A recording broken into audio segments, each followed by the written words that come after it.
three types of flowers in your people garden. The first type of flower, management control for empowered employees. The first type of flower is right next to the word mentor on page 7, the word weed, W-E-E-D, like didn't inhale, or medicinal. Weed. Weed, you are on the 80s on the assessment. So when you took that assessment and you printed the result and that very top line was in the 80s, you're a weed. We want weed. We want to grow weeds. Here's why. The higher you're up toward 80 and on in the assessment, the lower the maintenance you are. So even though you may have an 80 on your assessment, if I told you there was something you needed to fix, that there was a problem in the way you were communicating, or you were trying to be an exception to something, and you were really thinking, I'm all that and more because I'm in the 80s, you'd be very receptive to feedback that was a little more difficult to hear, to get your responsibility and accountability up and synced together in a way that you could lead. So weeds, the reason we want them, and they're higher up, is because they're lower maintenance. They tend to hear the feedback, ouch, that really hurt. It's like spraying me with weed killer. Yes, but you'll be better for it. We're just, kind of clearing the thing here. But you'll come back with a vengeance. Weeds come into organizations, they say, got dirt, I grow. We say, well, there's cement here. Yes, I find the crack and I grow in that. I just am all about growing. And so you want to lead and challenge a weed. They're in the 80s on the assessment. Okay? So grow weeds. That's 80s is my indicator. Probably lower maintenance, highly receptive to feedback about ways they could be sturdier and stronger. But I don't plant them in my garden and say, grow, here's some food. They're like, I'm here, let's grow. All right, then the second flower, next to the word coach, is a daisy. D-A-I-S-Y. Daisies, you're in the 70s in your assessment. So you're, it's right between 73 to 78. You're in the daisy world. You're good. And you might work for me and I'll say, got a lot of potential. Here's a couple of places you need some coaching. And I'd like you to get better at this or this. So maybe you become a new supervisor. And now you've got to hold people accountable for that time thing, your shift change, your paperwork, or, just the basics. I used to be one of them, now I'm one of us. And I've got to do this. So let's get some coaching on holding people accountable. You're probably in the 70s on the assessment. You probably don't raise your hand quite as much as I need you to ask your questions. So I'm going to coach you. And that's an indicator when you're at 73 to 78 on that assessment that you've got all the raw material, but you're still standing back and watching. And I want you to step up and use your personal accountability a little more. And I'll identify a couple of places. Maybe we've changed equipment. You've got to get more confidence on that equipment so I can leave you alone to take care of things. So I'll coach you. So that place is, I'm going to have water and shade and make sure you get a little this and that, depending on. So right now, for me, in my organization, I'm in coaching. Because we have made a decision to change some of the technology we're using, and I can't just do it. I have to sit with somebody twice a month and get coaching to get there. So, yeah, all of us need something to work on. Even if your assessment puts you in the 80s, you might say, yeah, but there's some things I can get coaching on. But for the most part, if you're in the 70s, then you'd probably be wise to find someone in the organization and let them be your coach on something they're better at than you. And then we have the final flower. Managed. And here's the flower. Orchid. Here's how orchids behave. I need steam. It's too hot. It's too cold. Where's my special food? Turn me to the left. The sun needs to hit me right here in order for me to dry. They suck you dry. The orchids. Orchids are in the 60s on the assessment. Now, for those of you who are thinking, oh no, I'm an orchid. Orchids are the fastest to change. That's the good news. So when I show you where we are in the assessment and you see orchid, it's because I wasn't aware there was this whole 100% available to me. They're still waiting for stuff from outside to feed them. So even though you got the snapshot of yourself to say, this doesn't work, this doesn't work, this doesn't work, this doesn't work, that's why I'm just sort of cranky. It is, oh, wait a minute, I have something to do with that, and I could actually change that. So we're often surprised, and we do thousands of these a year, hundreds of organizations, that when we look at the scattergram of where people are, that group in the orchid section shifts really quickly to a weed when they understand what we're telling them. This is what you have to watch out for, though, the career orchid. The career orchid loves to work for people who rescue, fix, and save. And that they know that that person wants to be liked more than they want to be effective. So they will find places where they can work for someone who will totally take care of their career orchidness. And this is what you hear in organizations for career orchids. Hi, we have a really beautiful flower in our department. We'd like you to have it now. So we're sending it over by. Like, they get a good performance evaluation, but they are complained about bitterly. And they're just passed on. So we don't have to deal with it anymore.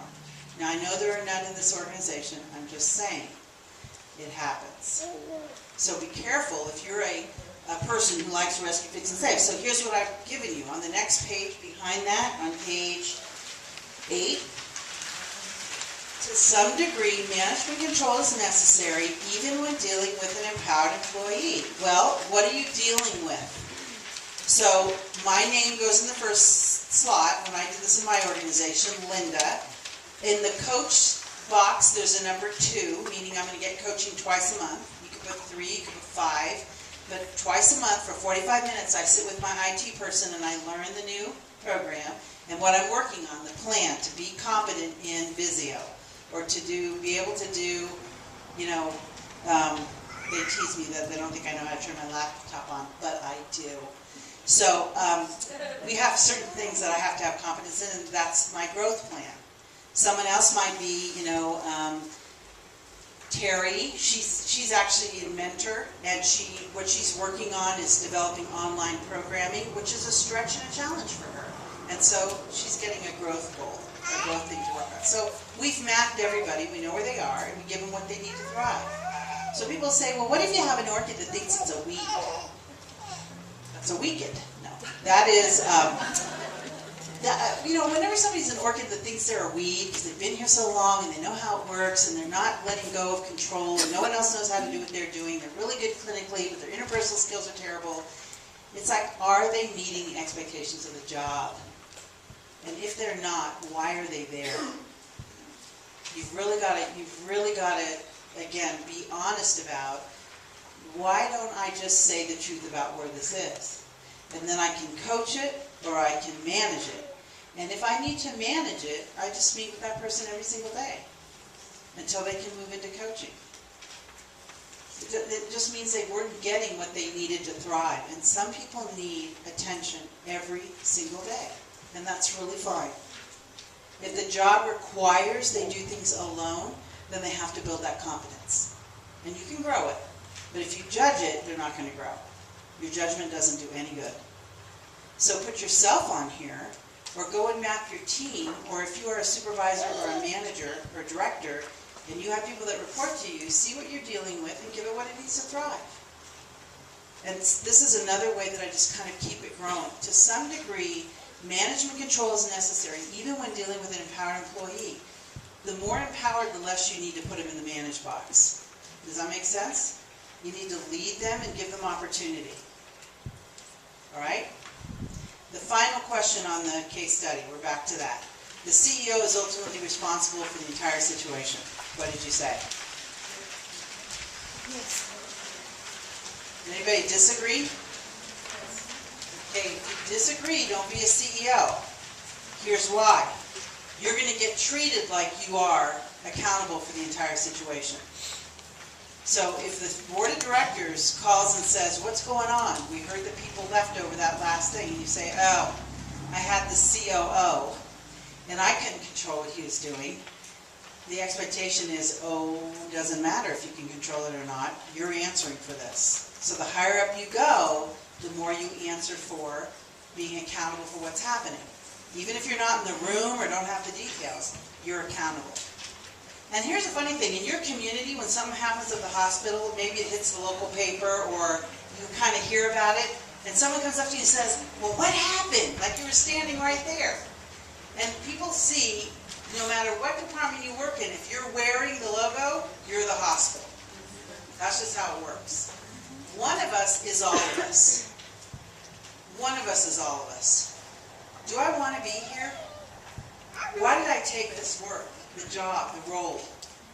You know, what am I here to do? I'm here to make sure that I care for the person that I'm working with so I can care for the patient. It's got to happen between us before it can happen outwardly and genuinely. So I have to give people doable things.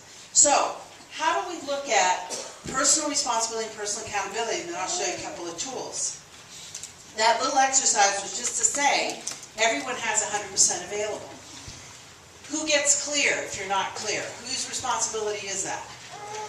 And if that's about anything, raise your own hand and ask your question. Can the COO empower people? No. Please make this distinction. The COO, when he told me, I went in and I said, you're empowered. You can't empower someone. That's not possible. You can give someone authority, but you can't empower them. Bonk, I empower you to fly a plane. I empower you to do a surgery. I empower you to run the whole place. You can't give empowerment. That's you. You walk in every day with this amazing potential to empower yourself. The environment draws it out and says, you know what, take a risk, raise your hand, ask the question, talk to that person, do the scary thing, empower yourself. So in the 85% solution, the book about all of this, it talks about making a splash, because Leia, my youngest daughter, she made the whole thing clear to me when she was 4 years old, that I could just write about it and say, she wanted to jump in the swimming pool before she could swim. Because kids were doing that, they were jumping into their parents' arms. You ever see them do that? So you're standing here and they're on the ledge but they can't swim, but they love jumping. It's called the thrill of the leap. That I come, you know, Mom, I want to do that. Mom, I want to do that. She's very bossy, I don't know why. But anyway, she says, get in the water. So I'm in the water.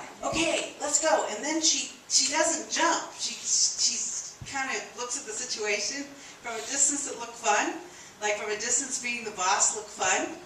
And then you get in it and you go, you want me to what? Right? And so the water's like deep, she can't swim, and she goes, well, Mom, move closer. Well, Mom, move closer. So pretty soon I'm holding her. I said, this isn't jumping. I'm going to stand back here. You can do this. Kind of exciting moment. But then she clamps her toes on the side and starts reaching out. You ever seen a kid do this? Like they should fall in, but they don't. They're like way leaned out. It's very unnatural. And I said, well, this isn't jumping either. All right? So now, okay, okay, wait a minute. I don't want water at my nose or my hair to go away. See, when you're the boss and you want them to try it and then you can do this. You can do this. Go have the conversation. You can do this. Try, putting in play. The people are scared, but I'm right here. And I understand. You don't want to maybe feel bad or someone to jump all over you. I'm right here. But what do you have to decide to do? What did Leia have to decide to do? She had to do it on her own power. I'm going to create an environment for that empowerment to occur. You can do this. Finally, well, somebody yells, just push her. Yeah, that wouldn't work. So finally someone said, Leia jumped. And I caught her, and her hair is head above water and all that. And she is squealing, happy, right? But that isn't where everything got clear. What did she want to do next? She wanted to do it again.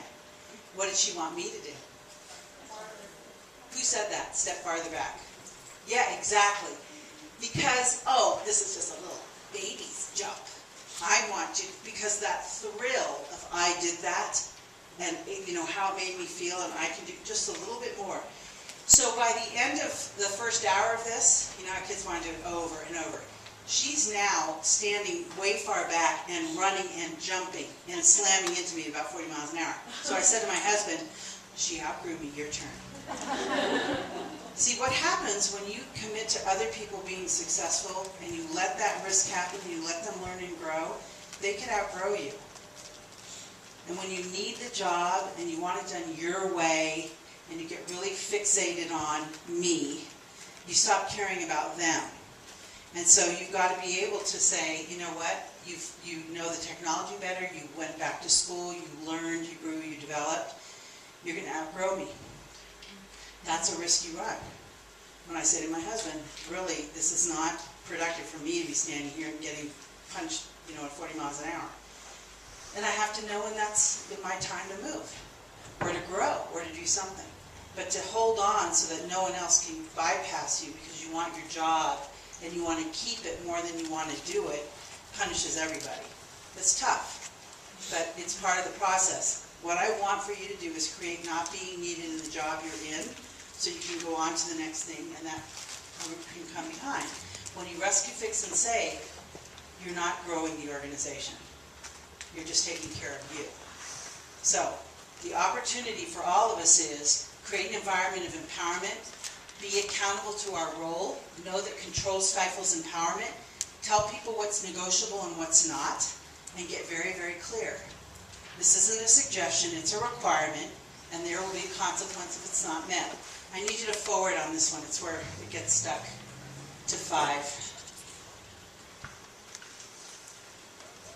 Remember, treating everyone the same is not the same as being fair, either. If you treat a weed like an orchid, you're going to kill it.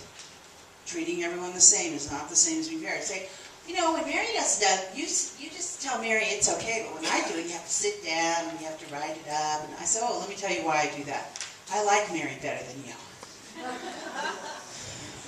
No. And someone's like, do we say that? No. It isn't that. It's because one person brings me solution and the other one is constantly under the cloud of problem and comparing, and they got it, I didn't get it. And 8 years ago this happened and you didn't, and you said this to me and I'm really upset. I'm like, 8 years ago, do you work here? Who are you? What's your name? You remembering things I don't remember. How'd that happen? So I've got to look at me and my behavior in it. Power is not leadership. Accountability is leadership. Position in the organization is just that. Your accountability level is available to you just like it is to everyone else. Your position might be different. Okay, I need you to forward again. There's just some weird thing I did on this, trying to be fancy, and it didn't work. So there we go. So you can't mandate accountability. You can only demonstrate it. I am accountable. And you know what? I got so much going on. Sometimes I forget where I put the rake. So I'm going to have some calamities now and again, but I'm still going to be accountable. And I meant well. I intend good. So it's really fun until you hit the rake, if you just happen to forget where you put it. So here's the way to look at these 3 areas. On page 4, I read this on my mirror every morning before I go in exchange for pay for something I'm there to do. I am responsible, self-empowered, and accountable for understanding the role, the task, the final deliverable, the due dates. It's up to me to be clear and successful in my role that I accept every day in exchange for pay. If obstacles or conflicting priorities arise, still up to me to gain focus and effectiveness. No fault, no blame, no guilt. That's how I think about it. That, if I'm unhappy, clear, frustrated, stressed, externalizing the problem, blaming other people, all that kind of stuff, I got to get back on track. Where's my mindset right now? How come I don't take full ownership of my life and people want to be around me and it's fun? It's an amazing thing we do. It's an absolutely amazing thing. Healthcare is my favorite thing because what kind of people would choose to do something so incredibly hard and complex? It's crazy amazing. You need to get perspective if you don't have it. If this is the only place you've worked, try to find a way to go get perspective and see what it's like out there. Because, man, people say to me all the time, it's the people I like to work with. But I can't have my little cluster and clique. I've got to see it as a whole. And you're working in one of the toughest environments of all. The smaller environments are 10 times harder than the big health systems. Here's why. Know where to hide. Know where to hide. You are right out there. You've got to use transparently and competitively and competently resources that they don't have. And that is each other at a whole different level. But everything you're doing is right where everybody can see it. That is really hard to do. It's incredibly hard. Big healthcare systems, easy. This is where the real work happens. And I can tell you, in the smaller hospitals that I've worked in, If something happened to me, which please nothing happened to me, I would say, how long can I wait to a rural care place? Because I know they can all see exactly what's going on. I'm going to get great care. But if you're not caring about each other, I can see that too. It's that much more transparent. It's that much harder. It's that much a steep climb. So you got to stay conditioned for it every day. So your feet hit the floor, and this is the mindset. Responsibility is how you think, not what you do. And how I think is, I'm going to own and commit to my day and the result before I even started. I'm going to have a 100-0 day. If you have a 100-0 day, it's a different day than a 50-50 person day. No law, no rule, no anything says what kind of day you're going to start out with. So you set the compass. But those people who are 85 and higher, I tell you, the world gets up in the morning to push back on you. Take responsibility for my own life. Is that even legal? Because you get tons of messages, not your fault, it was them, constantly, versus if I'm getting that result, then I got to look at my role in it. So first and foremost, I start my cycle of day with my mindset of ownership for my day. How much is up to me? How much is going to be up to me? Someone hands me lemons, I'm going to make lemonade. I know it's annoying, I know it's Pollyanna, but for true, there's so few people out there that consciously decide they're going to go in and make a difference every day by how they're being. Then they're going to act on it. They're going to self-empower, take action and risk to get the result you want. A great day, doing the best care I know how to do, caring about the people that I work with. It requires risk. Talking to someone requires risk. Getting yourself out of a meeting after meeting requires risk. Trying something new requires risk. Empowerment, self-empowerment. It's so amazing because it never goes back to the way it was. Once Leah left that poolside, she was never the same. And she just wants to grow. And you have that impact on people if you'll be a little more patient with them. Let them step into their growth and development. And stop being so stubbornly rigid about your way of doing it if it's not absolutely necessary. So it's going to feel like this when you first start. Okay, give it a try. I'm going to support you. We're all going to support you. Go get clear. We'll be here for you. You don't know. You could end up a fur ball at the end of it. If empowerment was so easy, everybody would empower themselves. There has to be risk. And when I see you do it as a coworker, I would say, you know what, that was great. Good job. I appreciate it. You asked the question I was thinking. I didn't have the courage to raise my hand. Or the way you handled that in getting out of people who are talking negatively really helped me. So it requires this risk, both in giving praise and in trying things new and stopping some behavior. I'm all over it. I'm good at this and it still feels risky. I don't know how it turns out, but I will answer for it. I don't know how it'll turn out, but I will answer for it. So, willingness after the fact, no fault, no blame, no guilt. Here's what I did, here's what I learned, here's what I'll do differently next time. I'm accountable. So instead of excuses and reasons and finger pointing, you know what, I was involved in that. Here's what I did, here's what I learned, here's what I do differently. So when I had that case study and that group of people, that's what I asked them all to write down. What did you do? What did you learn? What would you do differently next time? How can we be accountable so this doesn't happen going forward? And then we just read aloud to each other exactly what happened.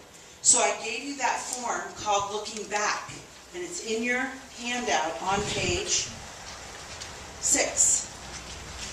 Here's a fabulous way to grow yourself. Every time you complete one of these, put it in your job folder that says, I've been growing and developing. Here's the problem and what went wrong. So I had everybody write that down in the case study group. What did you learn yourself about you? What did you have to do to fix it? And what would you do differently next time? And we got amazing interaction with each other. And the COO said, I learned a ton. Because this wasn't just a big story and everybody complaining. What I did was I signed that paper without really reading it and understanding what I was agreeing to. What I learned is read the paper. So what I had to do to fix the problem was go back to the beginning and say, I've got to start over with being clear.